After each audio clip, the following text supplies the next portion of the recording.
नमस्कार, स्वागत है आप सभी का। आप देख रहे हैं हिंदी साप्ताहिक समाचार हमारी आखिरी आजादी।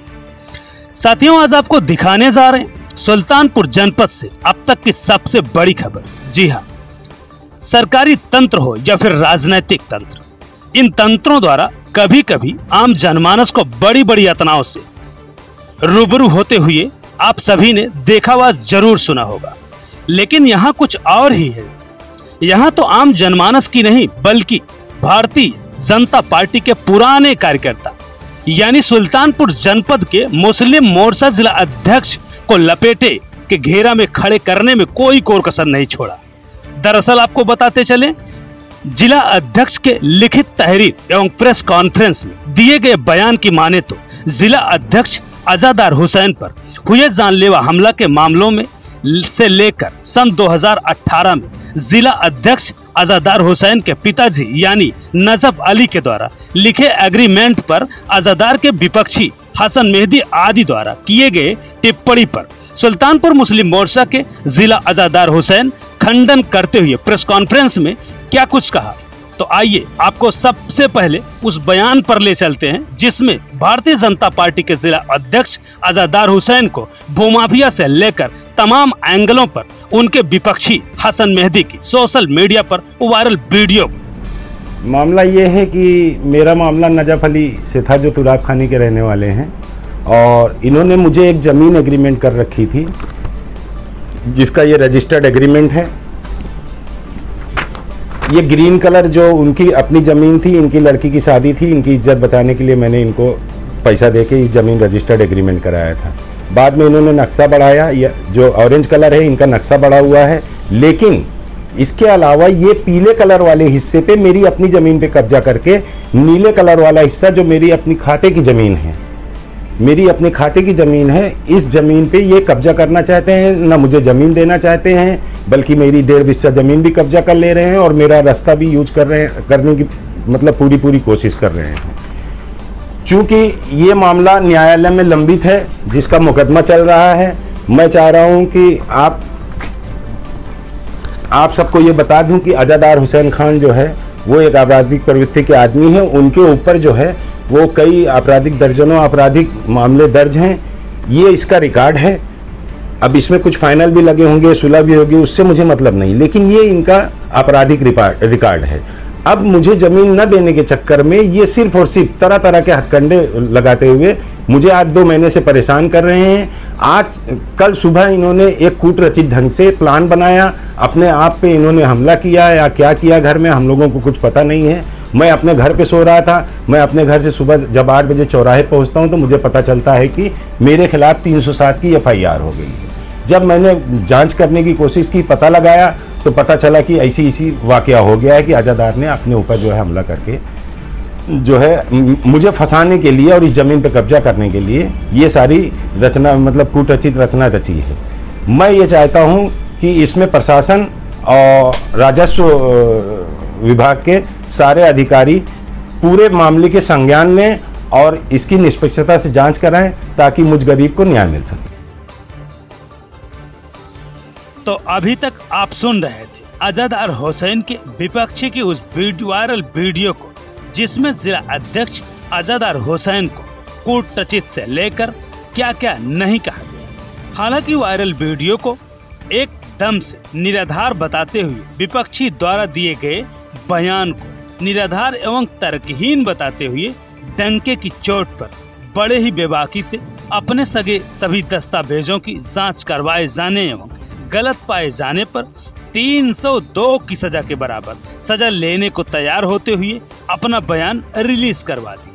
इतना ही नहीं साथियों, जिला अध्यक्ष अजादार हुसैन ने लगभग 1.5 बीघा से भी ज्यादा सरकारी जमीन को हसन मेहदी व उनके सहयोगियों ने मिलकर कब्जा करते हुए प्लाटिंग भी करवा डाली। नेताजी, वो आपके पिताजी पर नजफ अली पर वो जो आरोप जो है लगाए हैं आपके विपक्षी, क्या है पूरी सच्चाई उसमें, सच्चाई उसकी एग्रीमेंट पर?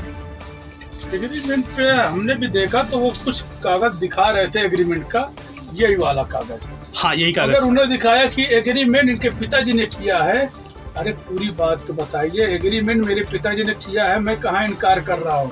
मगर आपको कब किया ये देखा जाए। 18 में एग्रीमेंट किया गया था, 2018 में, जिसमें 19 में ख़त्म हो गया। 1.5 साल का एग्रीमेंट था और 1.5 साल का एग्रीमेंट इसको पहले पढ़ा जाए। और मीडिया बंधु मैं आपको भी ये कागज़ दे दे रहा हूँ, आप लोग पढ़ के इसका मंथन कर देना कि ये सही है गलत है। जब मियाद जो होता है 1.5 साल का इनका था एग्रीमेंट में, एक समझौता होता है एग्रीमेंट का जो, जिसमें लिखा गया है बाकायदा इनको कि एक दूसरे अगर मियाद 1.5 साल बिक्री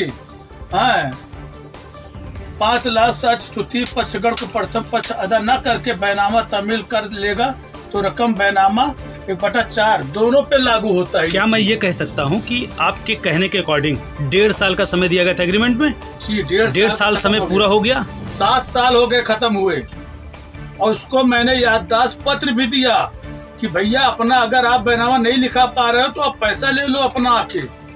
तो 3 लाख रुपए दिए हो आप, वो आके पैसा भी ले लो शर्त के मुताबिक जो होगा। और ये पैसा लेने एक बात सर, ये जो मेरी धूमिल को या मेरे पिताजी को ये गलत करने में लगे हुए हैं, मैं इनको अभी फिर बीच में एक एग्रीमेंट किया था 2016 का 3 लोगों के नाम, एक क्या नाम तम्मी है और एक बाबर है, बाबर अब्बास है और एक यही हसन मेहदी को 2016 का रकबा, उसका भी 1 साल खत्म हुए डेट हो गया। मगर ये जो पैगाम दे रहे हैं कि एग्रीमेंट करके बैनामा नहीं करना चाहते, एग्रीमेंट करके बैनामा नहीं करना चाहते, एग्रीमेंट का टाइम खत्म हो गया। मैं मीडिया के बंधु से मैं कहना चाहता हूं और तमाम अधिकारियों से ये मेरा निवेदन है कि ये बात गंभीरता से सुने। ये कितना छल कपट करता है ये आदमी, इसको कोई समझ नहीं सकता। आज की डेट से लेकर के मैं 10 दिन इनको फिर मौका दे रहा हूँ टाइम खत्म होने के बाद। गाटा संख्या 2016 में अगर ये चाहे तो टाइम बता दे 20 तारीख तक का, वैसे लिखने लायक नहीं है। मगर मैं अपनी बात फिर कर वही डेट में जितना लिखा गया है मैं इनको 10 दिन का मौका दे रहा हूँ। अगर लिखाना चाहे तो बैनामा 2016 का लिखा सकते हैं। और 2046 का बात रह गया, ये 7 साल टाइम खत्म हो गया है।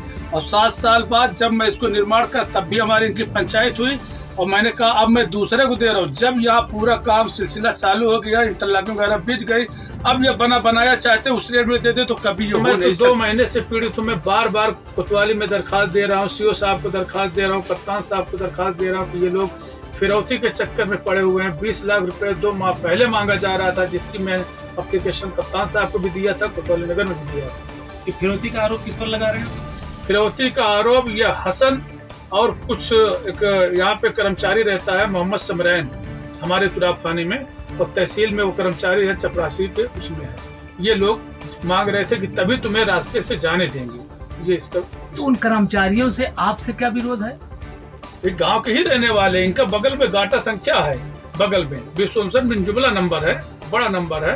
तो उसी की वजह से कि हमारा रास्ता इधर से हम ही लोग बेचे थे जमीन को, तो हम रास्ता तभी देंगे, आपको जाने देंगे। 20 लाख। सोशल मीडिया पे नेताजी एक ऐसी खबर चल रही है जिसमें आप पर दर्जनों मामले आपराधिक इतिहास यानी आपका जिक्र। तो हमारे ही तुराब खानी के रहने वाले इमरान हुसैन सूद इसरार हुसैन, इन्होंने लिखाया था 2011 में मुहर्रम का प्रकरण चल रहा था, जो अंजुमनों के बीच में कुछ विवाद पढ़ने लिखने को लेकर हुआ था। और जबकि उस समय मैं क्या नाम सऊदी अरब में रहता था जब यहाँ विवाद चला था 2011 में। उसकी रंजित बढ़ती रही, साल 1.5 साल लोग रिपोर्ट लग के गई कि ये गलत है, ऐसा कोई हादसा नहीं हुआ था। नेता उसी के साथ में ये आप पर भूमाफिया का शब्द इस्तेमाल किया जा रहा है और खास करके आपको बीजेपी में आप मुस्लिम मोर्चा के जिला अध्यक्ष के रूप में है मुस्लिम मोर्चा के, तो क्या ऐसा कहीं तो नहीं कि राजनीतिक पार्टी में होने की वजह से आप पर इस तरीके से एलिगेशन लग रहा है? क्या है उसमें, क्या कितनी की सच्चाई? ऐसा है कि भूमाफिया वो कोई एक नंबर सिद्ध करके दिखा दें कि अज़ादार हुसैन ने सरकारी भूमि पर एक भी गाटा में अगर कब्जा किया है तो मैं जो सजा होगी 302 वाले मुलजिम की, वो सजा मैं स्वीकार करने के लिए तैयार हूँ। ये मेरा क्वेश्चन है। बात रह गई कि इनकी बात की हसन भाई की तो और मोहम्मद समरैन मोहम्मद अम्मार की, तो इन्होंने खुद साबित किया है अपने आप को कि ये सरकारी जमीन पे कब्जा करके बैठे हुए हैं और ये दबंग किस्म के ये लोग हैं। और मैं दिखा रहा हूँ आपको महोदय कि मोहम्मद समरैन, मोहम्मद अम्मार, हसन ये सब सरकारी जमीन पे कब्जा किए हुए हैं, जिसका गाटा संख्या है 2081। इसमें देखिए 2081 है।